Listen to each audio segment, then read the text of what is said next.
Portal berita kabarbursa.com mengulas laba bersih PT Bukit Asam kuartal 1 tahun 2025 anjlok 79%. Sementara proyek energi baru terbarukan masih belum menyumbang pendapatan signifikan.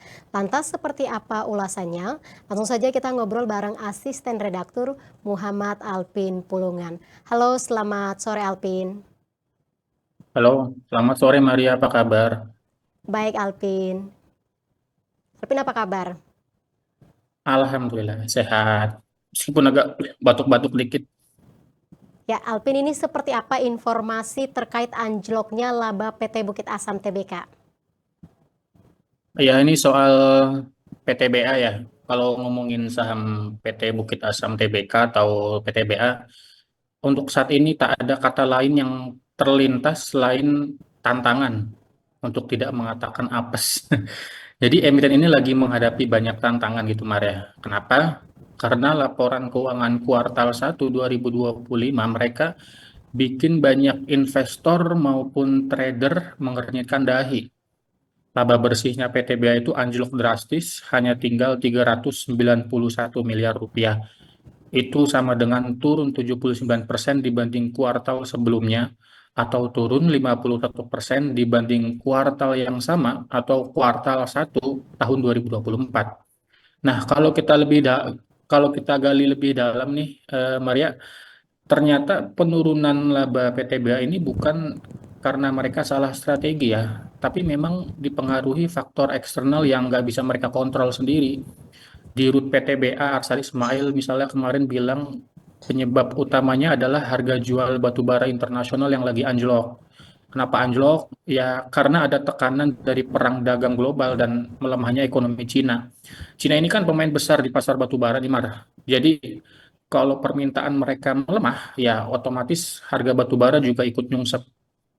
Nah, kalau dilihat sejak Oktober 2024, harga batubara dunia Newcastle itu menurut data TradingView yang saya lihat, itu sudah mengalami penurunan ya dari Oktober 2024. Ya, itu adalah momen-momen atau masa-masa di mana PTBA sedang beroperasi dan bersiap untuk melaporkan labanya di kuartal 1 2025 nih. Saat itu harganya dimulai dari 152 USD per metrik ton gitu ya. Harga tertinggi sebenarnya di tahun 2024 menjadi 98 hingga 99 USD per metrik ton per hari ini. Tapi sebenarnya ini bukan semata-mata soal harga batubara yang melemah aja, Mar. Ini juga dikarenakan volume produksi batubara PTBA itu ternyata turun 18%, yang kemudian diiringi penurunan pada penjualannya juga sebesar 17%.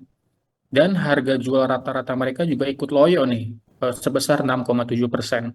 Ditambah lagi faktor cuaca kayak musim hujan, El Nino dan La Nina itu bikin operasional tambang PTBA itu tersendat dan akhirnya makin memperkeruh laba PTBA itu sendiri. Nah, menariknya, Maria, meskipun laba bersih mereka jeblok ya, PTBA memastikan arus arus kas mereka ini masih aman. Jadi secara fundamental perusahaan ini masih sehat, walau di atas kertas labanya mereka lagi tipis nih. Kalau kita lihat angka detailnya, pendapatan PTBA di kuartal 1 2025 justru tumbuh tipis ya, hanya 5,83% secara tahunan gitu. Nah, tapi masalahnya beban pokok pendapatan mereka juga ikut naik sekitar 11,5% secara tahunan. Nah, ini yang bikin akhirnya laba bruto mereka ikut tergerus. Nah, singkatnya PTBA itu ibarat orang yang apa itu Mar, penghasilannya itu bertambah tapi sedikit gitu. Nah, cuman biaya hidupnya lebih naik lebih cepat. Jadi tabungannya bukannya makin nambah tapi makin tipis. Nah, ini yang bikin laba bersih mereka itu turun lebih dari separuh, dari 790 miliar rupiah di kuartal 1 2024 menjadi 394 miliar di kuartal 1 2025. Nah, sekarang coba kita kulik lagi nih soal energi terbarukan. Tadi kan Maria juga sempat bilang nih masalah energi terbarukannya PTBA di awal. Nah, karena kan PTBA lagi-lagi belakangan ini rajin banget nih bicara soal ambisi hijau. Jadi buat informasi aja, PTBA ini punya portofolio proyek seperti PLTS atau pembangkit listrik tenaga surya di Bandara Soekarno-Hatta, kemudian ada juga PLTS Tol di PLTS Tol Bali Mandara namanya ya di Bali, sampai proyek besar pembangkit listrik tenaga bayu atau tenaga angin atau PLTB sebesar 1,3 gigawatt di Laut Cina Selatan.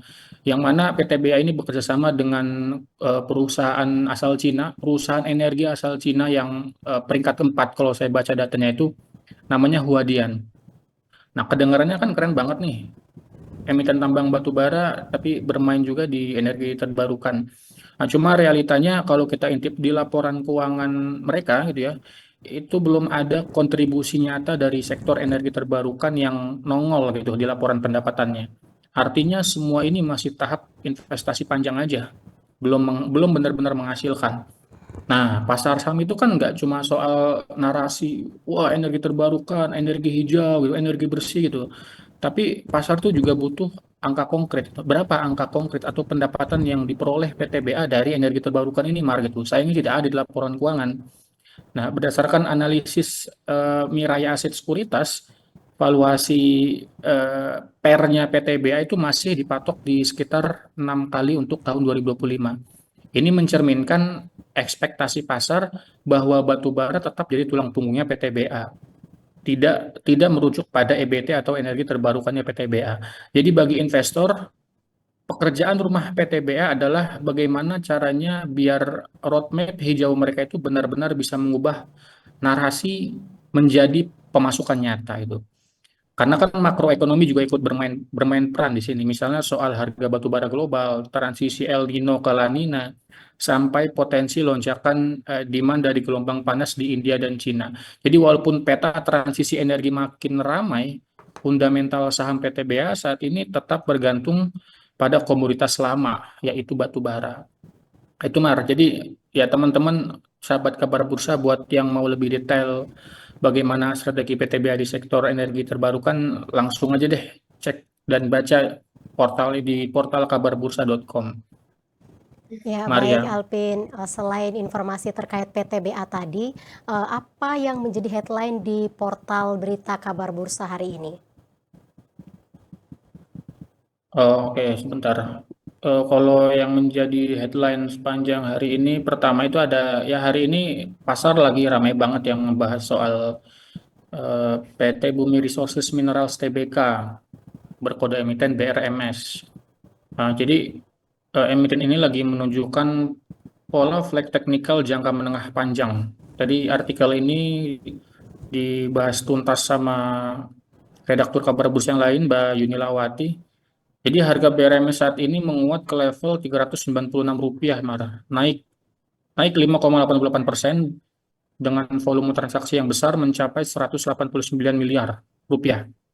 Nah, breakout resistensi BMRS saat ini ada di level Rp414. Ini maksudnya ini jadi target kunci yang ditunggu pelaku pasar karena kalau berhasil mencapai angka ini, maka potensi kelanjutannya bisa tembus sampai ke Rp500, sampai ke Rp630, bahkan analisis teknikal menyebutkan bisa sampai pada Rp740 per per lembar saham ya dalam jangka menengah lah kalau ini.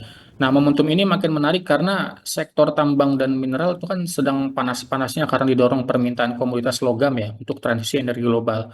Selain itu, headline yang lain datang dari Mandiri Group, Maria, yang meluncurkan program cerdas investasi. Targetnya adalah mereka mentargetkan gitu ya 1 juta investor baru sampai akhir tahun ini. Nah, mereka berkolaborasi juga dengan Bursa Efek Indonesia untuk mengajak orang agar yuk berinvestasi, tapi tidak berhenti di soal ayo berinvestasi aja, juga pada masalah literasi keuangan. Karena kan kalau melihat data Bursa Efek Indonesia, investor Indonesia lebih banyak laki-laki, salah satunya ya. Ini salah satu tema inklusivitas.